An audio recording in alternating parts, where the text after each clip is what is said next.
family? It's Natural Junior Bodybuilder, Nick Wright Bodybuilding, NWB. The title of this video is Insulin Does Not Cause Fat Gain.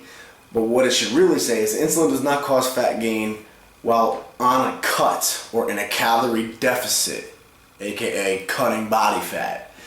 Now, I'm bringing this video up because the other night I posted a status on NWB banging out like 6 to 10 hard-hitting facts about nutrition, but these are the facts that go against everything you probably learned in health class, everything you hear from the general media or the public.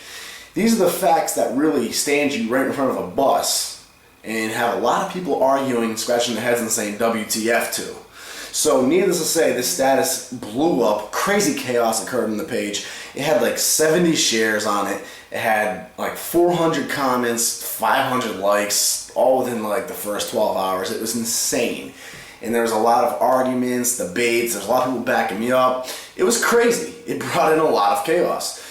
And of course I was there answering questions left and right. I tried to interact as much as I could, but one of the common questions I got, the most common question, was about carbohydrates. When I stated that all carbohydrates are the same when it comes to body composition. Now the key word is body composition. All carbs are not the same, period.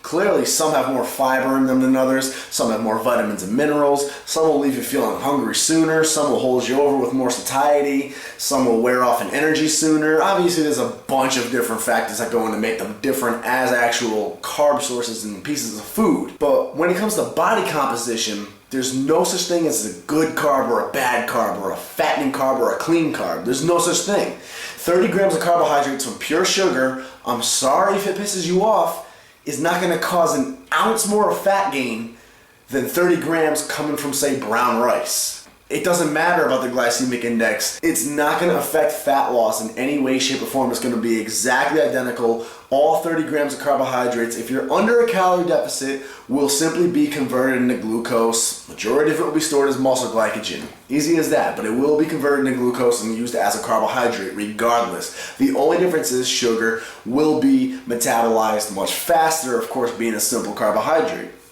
But the biggest issue people have with that is, Nick, what about insulin spike? You know, because we posted tons of studies proving all these facts, but the big question was insulin.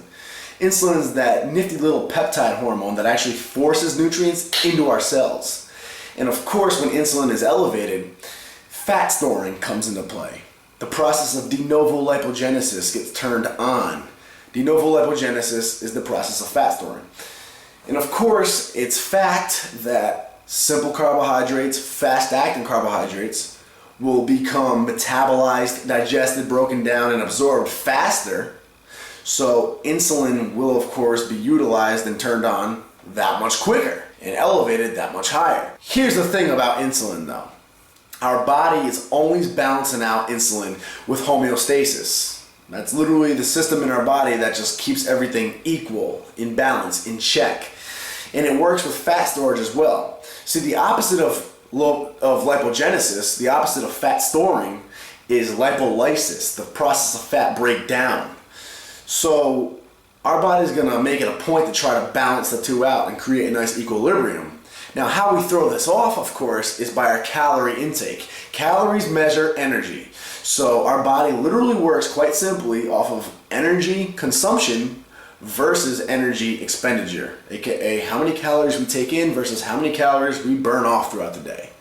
Easy as that. If we are taking in more calories than we are able to burn off, well then obviously we have a pile of leftover calories that just store, and then we gain weight. Hence why you bulk in a calorie surplus. Now if we cut, we go into a calorie deficit, aka we drop the calories below maintenance, then clearly we're burning off more energy than we're even taking in. So once we've finished taking in our energy for the day, we're still burning, aka we're getting leaner, losing body fat, losing size. Now there are factors to take into account. You do have to adjust the amount of carbohydrates you're taking in, the amount of fat, the amount of protein. You want to figure out how much of your calories are coming from each one of those 3 macronutrients. And that's where the precision of dieting comes into play. That's why you hire a contest prep coach to guide that and adjust that as you go. That's definitely for sure. But once you have those numbers figured out, it is just a game of calories in versus calories out. So what happens, why insulin is not an issue when you're on a cut is, yes, when you take in a fast-acting carb, of course it is going to elevate and spike your insulin that much faster. Now, when insulin is elevated, lipogenesis, fat storage, is coming into play. All right, so it's true. You are going to go into a fat storing mode when insulin is spiked. However, it doesn't matter how much carbs you ate right at that sitting. It doesn't matter how high it spiked or how much it spiked or how long it spiked in that one sitting. If you're in a calorie deficit, eventually, once that insulin wears off, once that lipogenesis is coming to its end, once the calories are almost finished being digested, lipolysis, the process of fat breakdown, comes into play to balance it out. So it'll begin breaking down fat. Of course, if you're in a calorie deficit, again, like we just said, once you finish taking in those calories, that energy, once that insulin is done being spiked and lipogenesis is done being kicked into gear, well, that energy is all going to get burnt off, and then you have nothing left but lipolysis there breaking it down. So lipolysis is going to overpower lipogenesis if you're in a calorie deficit. Fat breakdown will overpower fat storage if you're in a calorie deficit. It doesn't matter how quickly lipogenesis is sparked. It doesn't matter for how long, aka how many meals you have or how long that meal is. As long as you are taking in less calories than your maintenance, lipolysis will overpower lipogenesis, and that fat breakdown will come into play. Now, that's a really colorful, kiddie way to put it. If you're an in-depth science head, I actually have videos, carbohydrates, a carb is a carb, well, I break this down scientifically. So if you feel like that description was slightly inaccurate or not doing it proper justice, keep in mind that was just to kind of paint a picture and make it a little bit more simple for everyone to grasp. If you want to actually indulge in the real scientific method of de novo lipogenesis versus lipolysis, homeostasis, and calorie deficits, again, I have a full video on all of this with carbohydrates, but I wanted to really touch on that insulin subject because everyone's worried about insulin spike, but it's really irrelevant. What matters is the overall calorie intake you are taking in throughout the day. And if it is less than your maintenance, don't worry, that lipolysis will overpower any fat storage that comes in from insulin. Hope this helps. If you guys have questions, of course, hit me up on Nick Wright Bodybuilding. I always respond on there. And feel free to tweet me at Nick Wright NWB. If you like this video, please hit the like button.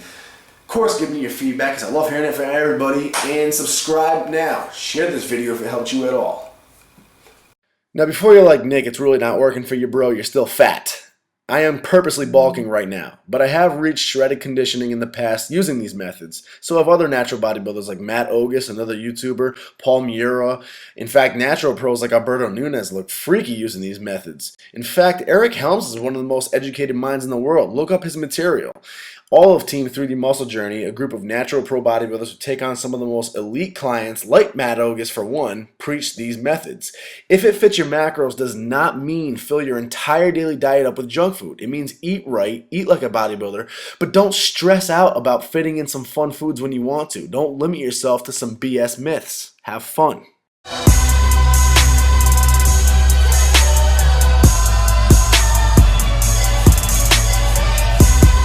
Oatmeal, and I use the instant oats, just plain, nothing fancy. And that's going to get you a whopping 10 grams of fat, 89 grams of carbohydrates, 7 grams of that being fiber, and 32 grams of protein in one shake. Good to go. Has great satiety. Keeps you fed for a long period of time. You don't feel hungry afterwards. It's amazing. Blending up oatmeal right into your shake is the best way to get a full meal in. So if you guys are having trouble eating, getting calories in before school, before your job, before your big game, whatever